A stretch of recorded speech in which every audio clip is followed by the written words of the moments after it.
Evening, folks. The final one for tonight. I must apologise for the background music if you can hear it working away. Uh, that's my wife's music, so she's got a bit of Judas Priest on tonight. And those of you who know Debbie, that might come as a little bit of a surprise to you. However, here we go. She's not a classical music person, despite any of the thoughts you may have had previously. This is very much her kind of thing. So I do apologise. We all like a bit of Judas Priest, but not when it's drowning out a cricket video, so I hope you can hear me properly. I'm going to talk about league cricket now, very quickly. 2021 is going to be very important because I think it's going to be very different to previous years, whereas some of the Premier Leagues throughout the country have club professionals and are generally overseas players. But with the entry restrictions and visas and things, and with coronavirus and the pandemic, it's going to be very difficult to get a club professional, and and so there's not going to be as many about. So I think it's more important than ever to support your local cricket club and to watch the local players. And if they have got a professional, then fine, an overseas player, brilliant, that's great. If they haven't, you still need to support them as much as you possibly can. Because if we go back to um, the 60s and 70s, even the 80s and 90s, professionals were often very famous international players, test match players, in fact. I mean, uh, Viv Richards and Joel Garner, Michael Holding, etc. And they had Australians, even sort of 12, 13 years ago, Callum Ferguson was in England, Jacques Callis has played in the Northwest. Players played all over. I mean, Rohan Kanai has played over here, and lots of Indian players. Dilip Vengsarkar has played in the Bolton League. So very famous players. But those times are gone now that players can earn an income from cricket and a living all year round. So those times are gone. And I think the last couple of decades, uh, it's been slowly we've been slowly going down the ranks really of the players that are involved. I would suggest that in the late 90s, say in the Northern League, every team had a pro, and if you spoke to anyone who had a basic knowledge of cricket, they would have heard of the pro. They would have heard the name, almost without a shadow of a doubt. Uh, Whereas over the last 10, 20 years or so, players haven't been quite that famous. They've been coming from lower grades, mainly still first class players, but from very much lower grades.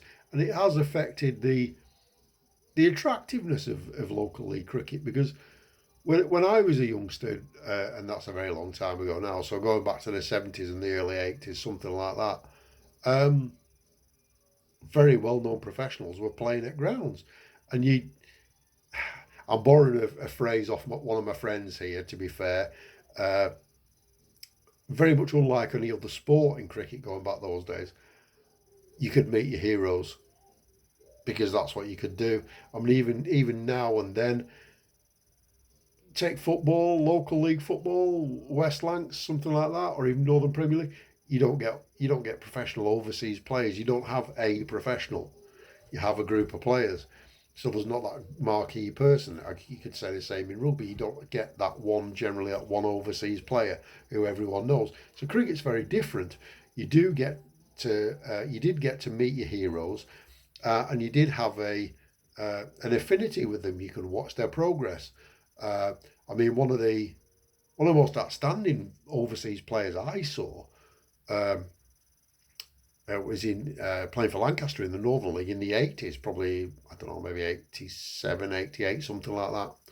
And that was an Australian guy called Patrick Farhart, who had played presumably grade cricket. I've not looked his stats up, maybe some Sheffield Shield cricket in Australia, I don't know. Uh, and he was then the Australian physio, and I think he's now, or he was recently, India's international team physio, so still in the game. Um, he played for Lancaster in the Northern League as a bowler, a fast bowler, and he was pretty sharp. And he got a lot of wickets. I think he got something like 80 league wickets in that season in the Northern League, which in the late 80s would. There were some good players about then. I mean, there were some really good players about. I mean, uh, likes of Fisher at Morecambe and Pickles at Blackpool were outstanding amateur players.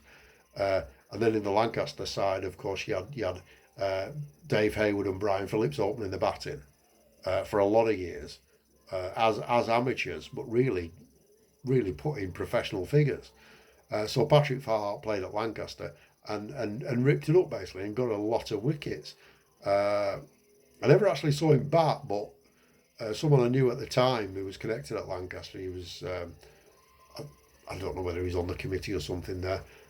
He said he's an absolute genuine rabbit at number 11 and he just can't bat for toffee, which is possibly why he didn't progress any further in the game.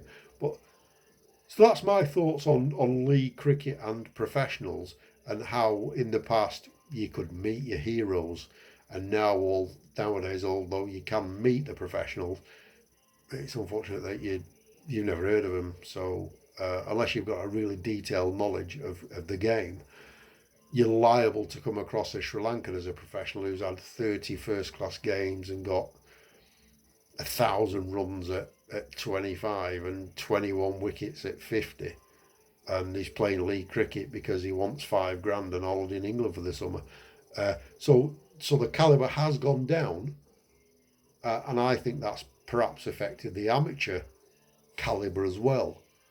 But 2021 for sure is going to be very different with regard to players and overseas. I hope these clubs that have overseas professionals and amateurs can get them, and I hope they can get the ones that they want, because there are several clubs in the local area. I'm going to name one club who are very well known for getting quality overseas players, and that's Netherfield. They get they've had South Africans in the past. They tend to get very, very good quality Australians and New Zealanders.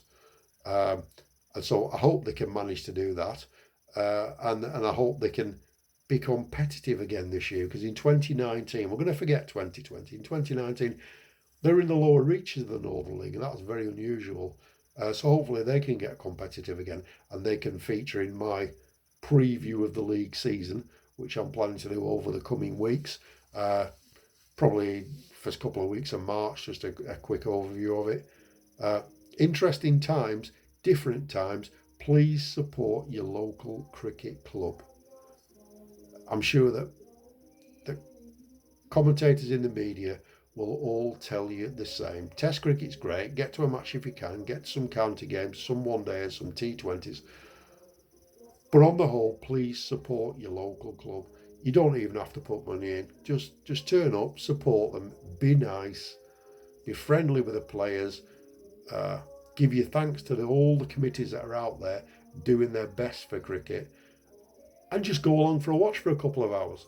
If you want to buy a raffle ticket or a coffee or something, do that.